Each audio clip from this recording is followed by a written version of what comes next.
Hi guys, in today's video I'll tell you why you should never ever use just blur tool to blend. I know many of you have already asked, why don't I just use blur? It's easy, it's fast, it makes things look smoother, then why not?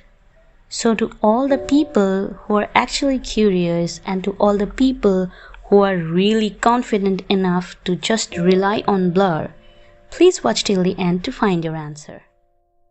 So first, we're going to color it using the most easiest way possible because blending is more important here, so no fancy coloring needed.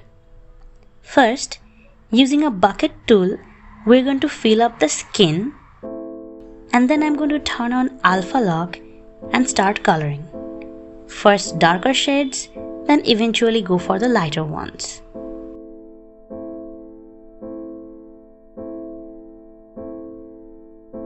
For easy coloring, I'm going to use a mirror ruler.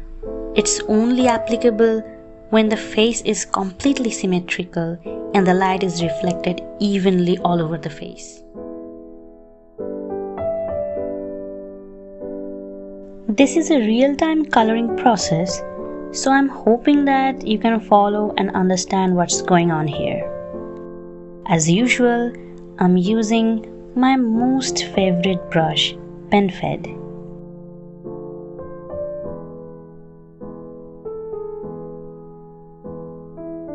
I know many of you have asked for the color palette I use for skin tone. Actually, I made them by observing different references.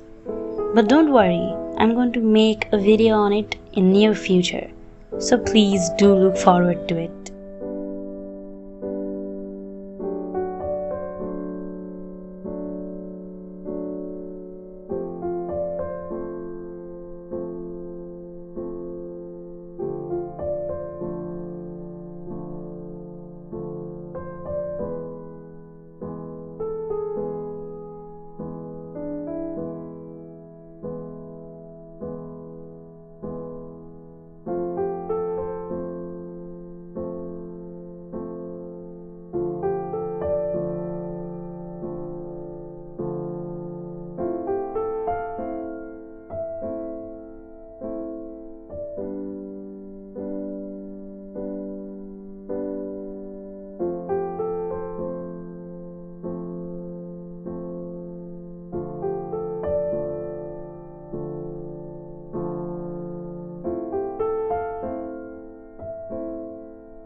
I'm just trying to add the colors without blending too much, so I kept the brush opacity high.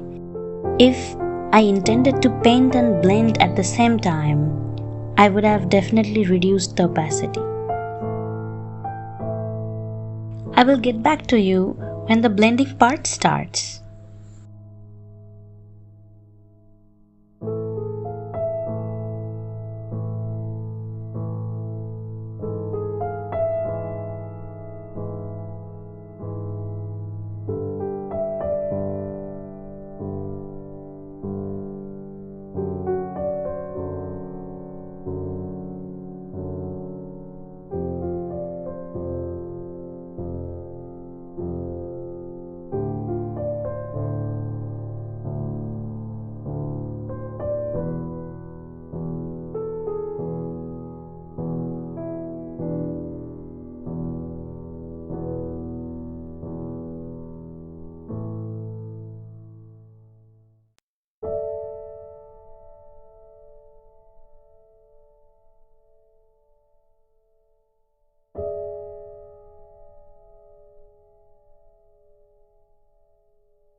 Now it's time to blend.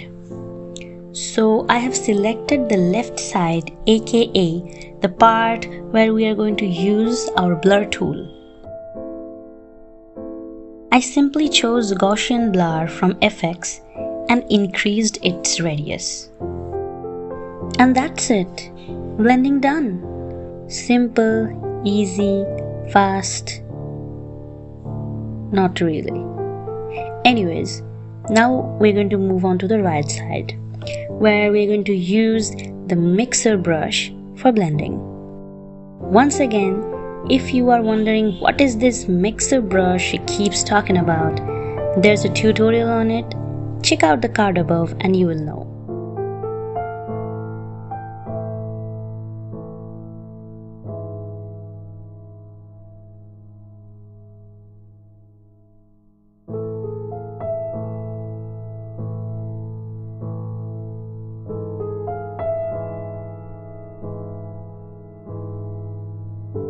We're going to color pick from overlapping area of the two shades and keep on blending till it's almost smoothed out. There's more details on it on my blending tutorial, which you can also find on the card above.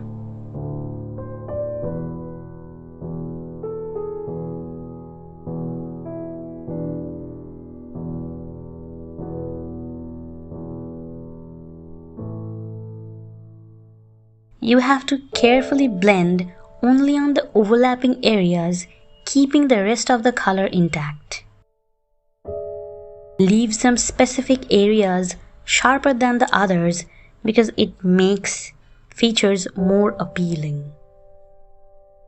Now if you focus on the left side, you cannot actually see any defining facial features. For example, the bridge of the nose or the corner of the eyes. It's really important to leave some specific areas sharper, but if you blur them entirely, there's no space for that.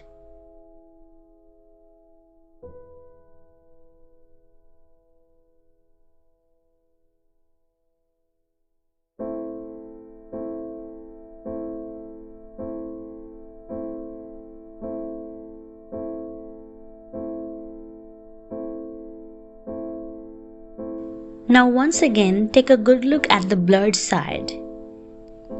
Do you think the dark colors and the lighter colors are properly mixed, or there's a prominent line in between them? So the problem is, it looks blurry, not blended. It looks like someone has forcefully fused all the colors without properly blending. That is why you should absolutely avoid doing this big mistake.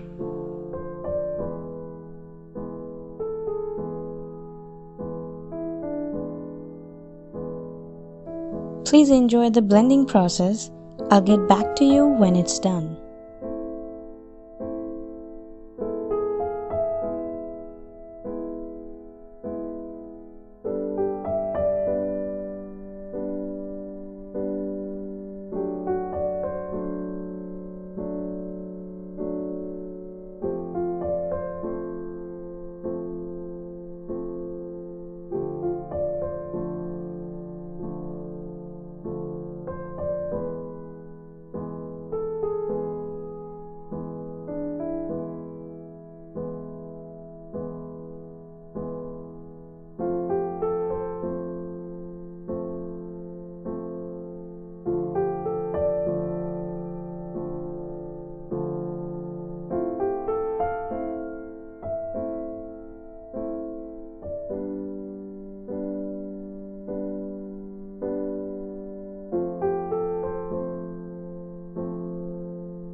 One important note here, I'm not forbidding you guys from using blur tool completely. You can definitely use it, but do it wisely. And I'm going to show you how. You can totally not use it if you don't want to. If you are a big fan of blurring, then use it on the areas that absolutely needs it. For example, if you think the gradient is more visible and you want to make it smoother, use blur tool, but not for the entire thing.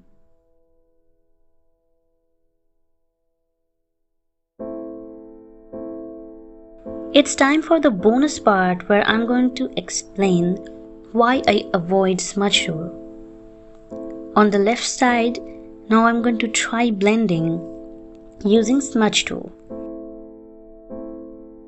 I'm using the same pen thread brush for smudging, by the way.